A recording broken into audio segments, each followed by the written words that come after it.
नमस्कार, मैं हूं आपके साथ श्वेता झा। शाम के 7 बज चुके हैं और 7 गुड न्यूज के साथ हम हाजिर हैं। हम आपको आज की 7 गुड न्यूज के बारे में बताएंगे और सबसे पहले बात आज की सबसे बड़ी गुड न्यूज की करेंगे।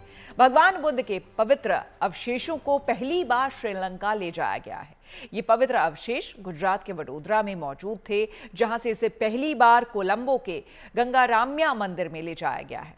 इसी से जुड़ी आज की हमारी पहली गुड न्यूज है, वो है भारत से श्रीलंका पहुंचे भगवान बुद्ध के पवित्र अवशेष। आपको बता दें कि भगवान बुद्ध के पवित्र अवशेषों के साथ एक भारतीय प्रतिनिधिमंडल भी श्रीलंका पहुंचा है, जिसमें गुजरात के राज्यपाल और राज्य के उप मुख्यमंत्री शामिल हैं। ये अवशेष श्रीलंका में 11 फरवरी तक जनता के दर्शन के लिए रखे जाएंगे।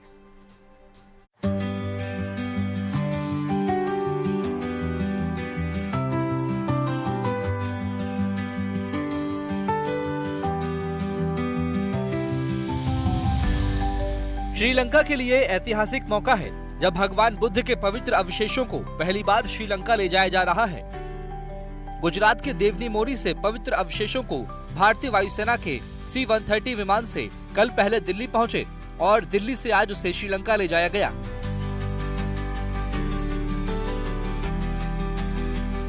वडोदरा स्थित महाराजा सयाजीराव विश्वविद्यालय में संरक्षित ये पवित्र अवशेष कल सभी औपचारिकताओं को पूरी करने के बाद दिल्ली के पालम वायुसेना स्टेशन पहुंचे। उनके साथ गुजरात के उप मुख्यमंत्री हर्ष संघवी, अंतर्राष्ट्रीय बौद्ध परिसंघ और संस्कृति मंत्रालय के वरिष्ठ अधिकारी भी मौजूद थे। इसके बाद बौद्ध भिक्षुओं ने राष्ट्रीय संग्रहालय में विशेष प्रार्थनाओं का आयोजन किया। दुनिया में इसका बहुत बड़ा इज्जत किया जाता है, तो श्रीलंका में तो बोलने का ही नहीं है। ये एक भारत से जैसे भगवान बुद्ध का धम्म श्रीलंका में गया है, वो लोग सभी अपेक्षा कर रहे हैं इसका दर्शन करने के लिए। तो एक हफ्ता वहाँ रहेंगे, हजारों लाखों लोगों को एक अवसर मिलेगा दर्शन करने के लिए, सुख शांति के लिए।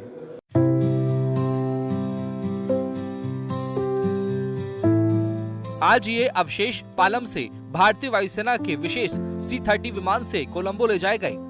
कोलंबो जाने वाले प्रतिनिधिमंडल में गुजरात के राज्यपाल आचार्य देवव्रत, डिप्टी CM हर्ष संघवी और संस्कृति मंत्रालय के वरिष्ठ अधिकारी शामिल थे। पवित्र बुद्ध अवशेष श्रीलंका के स्वतंत्रता दिवस के अवसर पर आयोजित एक महत्वपूर्ण सांस्कृतिक और आध्यात्मिक अभियान के तहत श्रीलंका ले जाए जा रहे हैं। प्राचीन एवं अति पवित्र अवशेषों को लेके आज भारत की टीम श्रीलंका जा रही है।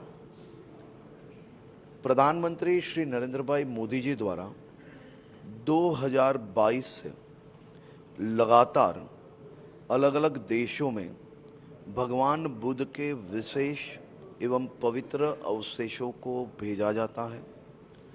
कुछ समय पहले ही वियतनाम, भूटान, रशिया के प्रोविंस और आज ये अवशेष श्रीलंका जा रहे हैं।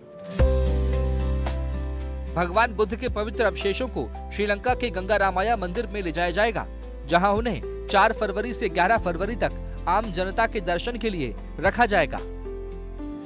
Bureau report, good news today.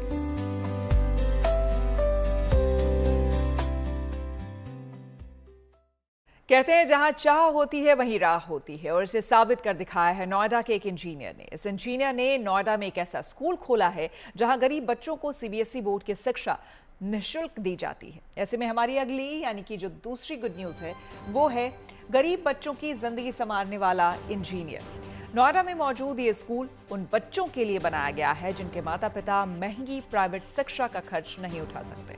ऐसे बच्चों के लिए पहल की है नोएडा के रहने वाले इंजीनियर विकास झा ने।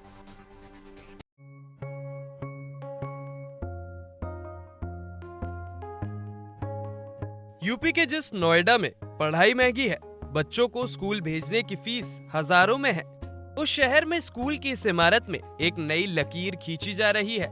यहाँ गरीब बच्चों के लिए पढ़ाई मुफ्त है। उन्हें फ्री में यूनिफॉर्म से लेकर बैग, पेन और पेंसिल तक दी जाती है। ये स्कूल पेशे से इंजीनियर विकास झा की सोच का नतीजा है।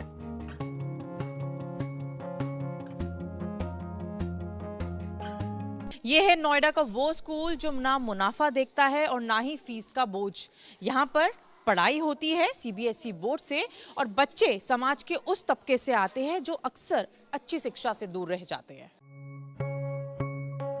ये बच्चे उन परिवारों से आते हैं जिनके यहाँ कोई दिहाड़ी पर काम करता है तो किसी के माता पिता दूसरों के घरों में साफ सफाई का काम करते हैं। ऐसे परिवारों के लिए बच्चों को पढ़ाना आसान नहीं है, लिहाजा ये स्कूल ऐसे गरीब माता पिता और उनके बच्चों के लिए उम्मीद की तरह है। इस स्कूल में गरीब बच्चों से एडमिशन के लिए कोई रकम नहीं ली जाती और न ही बच्चों को मंथली फीस देनी होती है। तो स्टार्टिंग से ही था कि जो गरीब बच्चे हैं, या हमारे देश में करीब 40 लाख ऐसे कूड़े बिनते हुए बच्चे हैं, अभी डेटा है जो 40 लाख ऐसे बच्चे हैं जो कि है ही नहीं किसी के, सब नज़रअंदाज करते हैं उनको। तो यही मोटिव था कि इन बच्चों के लिए भी एक ऐसी शिक्षा दी जाए इनको जो कि बाहर जाके कम्पीट कर सके दुनिया से। इस स्कूल में भले आज आपको बच्चे नजर आ रहे हों, लेकिन इन्हें यहाँ तक लाने का रास्ता इतना भी आसान नहीं था। उनको भी वो शिक्षा प्राप्त करने का मौका मिल रहा है जो अक्सर ये वहाँ तक पहुँच नहीं पाते। कभी पैसों की मजबूरी रहती है तो कभी घर परिवारों की कुछ समस्याएं ऐसी रहती है, लेकिन ये चेहरों में जो खुशी है, हाथों में पेंसिल देख सकते हो, क्योंकि हर एक चीज़ जो है ये स्कूल जो है वो पूरी तरीके से बच्चों को प्रोवाइड करता है ताकि इनको बेहतर जो शिक्षा है वो मिल सके। इस स्कूल में एडमिशन का प्रोसेस बेहद आसान है। जरूरतमंद परिवार बच्चों के जरूरी दस्तावेज दिखाकर यहाँ दाखिला करा सकते हैं।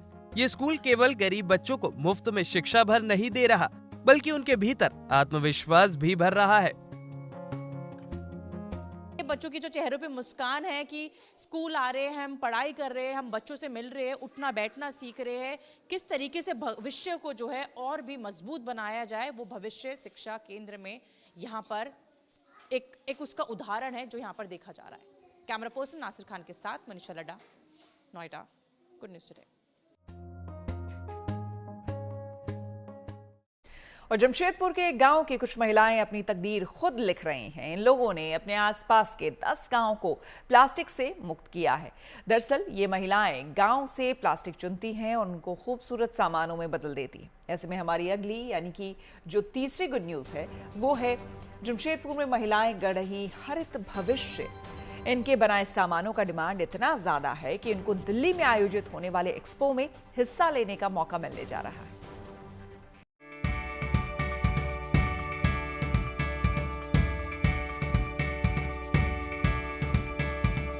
जमशेदपुर की ये महिलाएं अपना हरित भविष्य गढ़ रही हैं। यहाँ ये महिलाएं पर्यावरण संरक्षण के साथ साथ अपनी जिंदगी को आर्थिक मजबूती दे रही हैं। ये अपने हुनर से कचरे को सजावटी सामानों में बदल रही हैं और उन सामानों की डिमांड गांव से लेकर महानगरों तक बन चुकी है। जमशेदपुर से तकरीबन 60 किलोमीटर दूर पटांडा प्रखंड का ये गोबरघुसी गांव है। इस गांव की महिलाएं प्लास्टिक के खिलाफ जंग लड़ रही हैं। इन महिलाओं ने अब तक 10 गांवों को प्लास्टिक मुक्त बनाया है। दरअसल ये महिलाएं गांव में घूम घूम कर प्लास्टिक का कचरा इकट्ठा करती हैं और उन कचरों से ये सुंदर और फैंसी आइटम तैयार करती हैं। गाँव से हम उठा के लाते हैं, जब बच्चा खाते हैं उसको साफ करते हैं, साफ करने के बाद धो के साफ सूखा जाता है, उसके बाद काटिंग करते हैं। काटिंग करने के बाद हम लोग ये सब मटेरियल बनाते हैं। फूलदानी हो गया, कढ़ाई हो गया, टोपी हो गया, अब कुछ छोलनी वोलनी जिसको जो आता है सर, बड़ा बड़ा जो घड़ा होता है वो भी बनाते हैं हम लोग। ये महिलाएं प्लास्टिक के जरिए स्वावलंबी बन गई हैं। दरअसल प्लास्टिक चुनकर लाने के बाद ये महिलाएं अपने हुनर से प्लास्टिक को आकर्षण सजावटी सामानों में बदल देती हैं। इनके उत्पादों के हैंडमेड होने की वजह से बाजारों में अच्छी डिमांड है। इनके बनाए सामानों की कीमत 50 रुपए से 600 रुपए तक की होती है। यहाँ महिलाओं का एक ग्रुप दूसरे गांव से प्लास्टिक और कपड़े इकट्ठा करने निकलती हैं और शाम में करीब 10 किलोग्राम प्लास्टिक का कचरा एकत्रित करती हैं। उसके बाद उन सामानों की रीडिजाइनिंग होती है और उन्हें खूबसूरत और आकर्षक रूप दिया जाता है। जैसे कि प्लास्टिक रह गया, जैसे कोई चीज़ भी खेती बाड़ी होता है तो जहाँ वो चीज़ रहा तो उसमें तो कोई चीज़ होने वाला नहीं है, इसीलिए हम लोग उसको चुन के कुछ बना रहे हैं। जैसे कि हम लोग का गांव अच्छा रहे, अच्छा बने, अच्छा उपजाऊ हो, इसीलिए हम लोग चुन चुन के टोकरी टोपी जो भी बनने आ रहा है हम लोग को, जो भी बनाने सक रहे हैं वो महिलाओं के बने सामान दिल्ली में होने वाले एक्सपो में पेश किए जाएंगे। सुदूर गाँव की ये महिलाएं एक्सपो में हिस्सा लेने के लिए दिल्ली जाएंगी। लोगों ने एक प्लान किया कि जो वेस्ट प्रोडक्ट है, जो पॉलिथीन है, यूज हो जाते हैं, उसको हम डंप करते हैं तब भी वो नहीं हो पाता है। तो हमने उसको रिसाइकल करके हैंडीक्राफ्ट का रूप देने का कोशिश किया। इस गांव में हमें एक पूजा जी ट्रेनर मिली जो यूज पॉलिथीन से कुछ क्राफ्ट बनाती थी। तो आसरा ने उनको प्रोत्साहित करके उन्होंने एक ग्रुप बनाया, हमने बनाया। आज लगभग 11 महिलाओं का ग्रुप था, अब जाके 20 महिलाएं हो गए और ज़्यादातर महिला अब जुड़ रही हैं इस मुहिम से। हर महिला इन कामों से महीने में 5 से 7 हजार रुपए की आमदनी कर रही हैं। ये महिलाएं वेस्ट से वंडर बनाकर न केवल अपने लिए रोजगार पैदा कर चुकी हैं, बल्कि गांव से प्लास्टिक हटाकर पर्यावरण की रक्षा में भी योगदान कर रही हैं। और आप देख सकते हैं कि हमारे पीछे जो महिलाएं बैठी हुई हैं, ये सारी महिलाएं गांव में पर्यावरण को बचाने के लिए एक मुहिम छेड़ रखा है। गांव में बच्चे कुरकुरे खाते हैं, चिप्स खाते हैं। गांव की महिलाएं का कहना है कि जो घर में सर्फ आता है, जो भी पॉलीथीन यूज सामान घरों में आता है, लोग उसको बाहर फेंक देते हैं। तो ये महिलाएं जो है पूरे गांव में घूम घूम करके जो है पॉलीथीन को उठाती हैं, चाहे वो अपना गांव हो, चाहे आस पड़ोस के 10 गांव के से ये लोग प्लास्टिक को कलेक्ट करते हैं। प्लास्टिक को कलेक्ट करके ला करके यहाँ पे फैंसी आइटम बनाते हैं और पहली बार ये महिलाएं जो है इनके द्वारा बनाए गए सामानों को दिल्ली एक्सपो में भेजा जा रहा है। Anup Kumar, Jamshedpur, good news today. Himachal के हिरमा माता मंदिर में स्वर्ग प्रवास के बाद माता वापस अपने धाम लौट आई हैं। माता के अपने धाम वापस लौट आने से किन्नौर के चौरा गांव के निवासियों में पूरा उत्साह देखने को मिल रहा है। ऐसे में हमारी अगली यानी कि जो चौथी गुड न्यूज है वो है दिव्य यात्रा के बाद अपने धाम पहुंची हिरमा माता। पहाड़ों की खूबसूरत वादियों के बीच स्थित हिरमा माता मंदिर में उत्सव का वातावरण देखने को मिल रहा है। मनमोहक ये पूरा वातावरण बना हुआ है। दरअसल ये तस्वीरें हिमाचल प्रदेश के किन्नौर जिले के हिरमा देवी मंदिर की है, जहां भक्ति का अद्भुत मेला लगा हुआ है। यहाँ आस्था और परंपरा की ये दिव्य छटा हिरमा माता के स्वर्ग प्रवास से लौटने पर बिखरी है। मान्यता है कि लोहड़ी के दिन हिमाचल प्रदेश के पहाड़ों से देवी देवता स्वर्ग प्रवास के लिए जाते हैं और लौटने पर साल भर के भविष्य का हाल बताते हैं। किन्नौर जिले के प्रथम गांव चौरा में हिरमा माता की स्वर्ग प्रवास के बाद अपने धाम वापसी की खुशी है, जिस खुशी में पूरा वातावरण भक्ति और उल्लास से भर गया है। यहाँ परंपरा अनुसार माता का स्वागत किया गया। विधि विधान से पूजा अर्चना के बाद गुरु के माध्यम से माता ने साल भर की भविष्यवाणी की।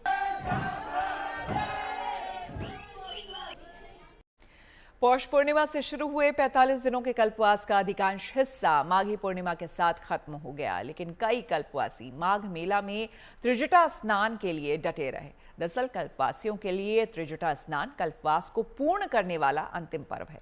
ऐसे में हमारी अगली यानी कि जो पांचवी गुड न्यूज है वो है त्रिजटा स्नान संगम स्नान से माघ मेला को पूर्णाहुति।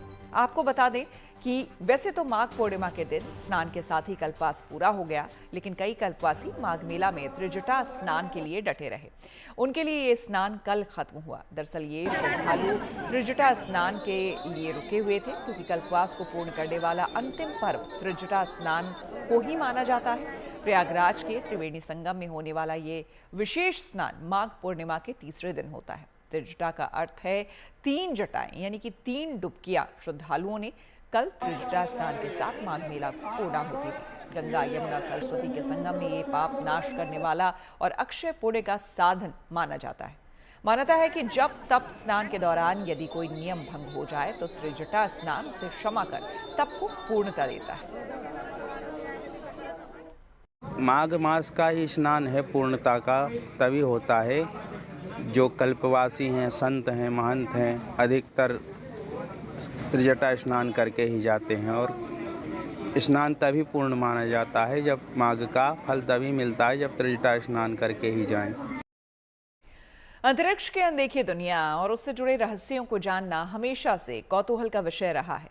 स्पेस तकनीक क्या है, सैटेलाइट निर्माण कैसे होता है, कैसे उन्हें ट्रैक किया जाता है और स्पेस में जाने के लिए कैसे एस्ट्रोनॉट बनते हैं, ये सब अब आसान होने वाला है क्योंकि छत्तीसगढ़ में पहला अंतरिक्ष केंद्र खुल गया है। ऐसे में हमारी जो अगली यानी कि जो छठी गुड न्यूज़ है वो है छत्तीसगढ़ में पहला अंतरिक्ष केंद्र। देखिए, छत्तीसगढ़ के नया रायपुर में पहले स्पेस सेंटर की झलक देखने को मिली है। इस सेंटर का उद्घाटन करने पहुंचे गगनयान मिशन के नायक एस्ट्रोनॉट शुभांशु शुक्ला। यहां उन्होंने बच्चों के साथ हुए ऐसे सवाल जवाब का जिक्र किया जो कि बेहद दिलचस्प था। आप भी सुनिए।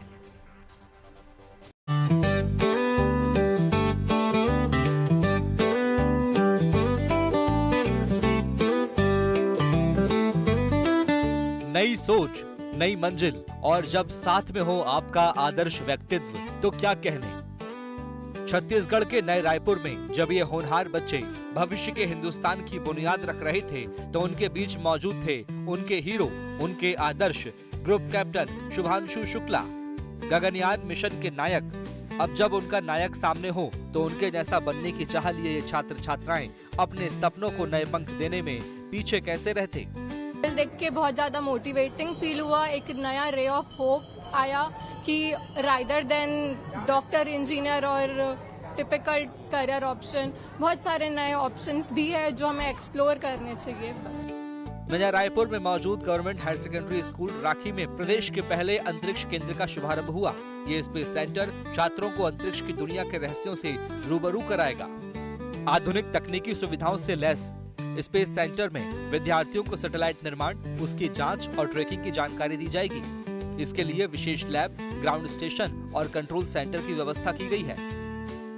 यहाँ पे एक मॉडल रॉकेट लॉन्च हुआ जिससे यहाँ के स्टूडेंट्स जिन्होंने ऑब्जर्व किया उनको बहुत सारा नॉलेज मिला how it is actually done in the space station, और इट वाज वेरी इंस्पायरिंग कि people got the thought that in future they can become astrologers or space station workers or whatever. अंतरिक्ष यात्री शुभांशु शुक्ला और मुख्यमंत्री विष्णुदेव साय ने संयुक्त रूप से अंतरिक्ष केंद्र का उद्घाटन किया। यहाँ छात्रों ने एक साइंस एग्जीबिशन भी लगाई थी जिसमें एस्ट्रोनॉट शुभांशु ने सभी बच्चों के प्रोजेक्ट्स को बड़ी बारीकी से देखा और फिर गगन मिशन के दौरान मिले अनुभव को छात्र छात्राओं के साथ साझा किया। था जिसने मुझे सवाल पूछा कि सर आप मुझे ये बताइए कि भारत के एक छोटे से गांव का बच्चा एस्ट्रोनॉट कैसे बन सकता है। और मुझे लगता है कि उससे बड़ी जीत इस मिशन की हो नहीं सकती। जब भारत का बच्चा ये सपना देखने लगा है कि वो भी ये मुमकिन कर सकता है कि वो अंतरिक्ष तक पहुंच सकता है, वो भी एस्ट्रोनॉट बन सकता है, मुझे लगता है इस मिशन की सबसे बड़ी जीत मेरे लिए यही है कि अब जब मैं ये दूरी तय कर सकता हूँ, मैं भी आपकी तरह क्लासरूम में बैठा था एक टाइम पे, जब मैं ये कर सकता हूँ तो आपके लिए भी ये मुमकिन है। प्रोजेक्ट अंतरिक्ष संगवारी के तहत बने इस स्पेस सेंटर का मकसद छात्रों और नौजवानों को स्पेस रिसर्च और एडवांस टेक्नोलॉजी में करियर बनाने के लिए प्रोत्साहित करना है। नया रायपुर के बाद आने वाले वक्त में राज्य में ऐसे कई स्पेस सेंटर खोले जाने की योजना है। केवल विज्ञान किताबों में नहीं रहेगा, अब आप विज्ञान को अपने हाथों से छू भी सकेंगे। आप प्रयोग करेंगे, आप सीखेंगे, आप खोज और अनुसंधान करेंगे। इस केंद्र में आपको सैद्धांतिक नहीं व्यवहारिक शिक्षा भी मिलेगी। यहाँ मिलने वाला अनुभव जीवन में बहुत काम आएगा। आप उपग्रह के बारे में केवल पढ़ेंगे नहीं बल्कि आप उपग्रह को समझेंगे भी। हिंदुस्तान की मिट्टी में प्रतिभा की कोई कमी नहीं है, जरूरत सिर्फ सही अवसर की होती है और यही अवसर छत्तीसगढ़ के नया रायपुर में खुले अंतरिक्ष केंद्र मुहैया करा रहे हैं। Bureau report, good news today. Jammu Kashmir में कड़ाके की सर्दी पड़ रही है और उस सर्दी में युवा चौके छक्के उड़ाने में मशगूल हैं। जी हाँ, ऐसे में हमारी अगली यानी कि 7वीं और आखिरी जो गुड न्यूज है वो है कड़ाके की सर्दी में क्रिकेट का रोमांच। देखिए, जम्मू कश्मीर में पहाड़ों पर बर्फ जमी हुई है, पहाड़ों पर बर्फ का श्वेत श्रृंगार हुआ है और बड़ी संख्या में लोग पहाड़ों पर कश्मीर की वादियां देखने के लिए पहुंच रहे हैं। लेकिन पुंछ में इंडियन आर्मी ने क्रिकेट टूर्नामेंट का आयोजन किया जिसमें खूब चौके छक्के लग रहे हैं। यहाँ युवाओं का जोश सर चढ़कर बोल रहा है। दरअसल रोमियो फोर्स ने यहाँ पर युवाओं के लिए क्रिकेट टूर्नामेंट का आयोजन किया। इस प्रतियोगिता में 25 साल तक के युवा हिस्सा ले रहे हैं। इस टूर्नामेंट को विंटर फेस्टिवल के तहत आयोजित किया जा रहा है। इस आयोजन को लेकर युवाओं में खासा उत्साह भी देखा गया। टूर्नामेंट का उद्घाटन भारतीय सेना की रोमियो फोर्स के अधिकारियों ने किया। इस टूर्नामेंट का उद्देश्य स्थानीय युवाओं को खेल गतिविधियों में शामिल करना। क्षेत्र के स्थानीय लोगों और युवाओं ने पहाड़ी तारियां मैदान में टूर्नामेंट के आयोजन के लिए भारतीय सेना की सराहना की। तो इसी के साथ 7 बजे 7 गुड न्यूज में मेरे यानी कि श्वेता झा के साथ फिलहाल इतना ही। देश दुनिया की तमाम पॉजिटिव खबरों के लिए देखते रहिए गुड न्यूज टुडे।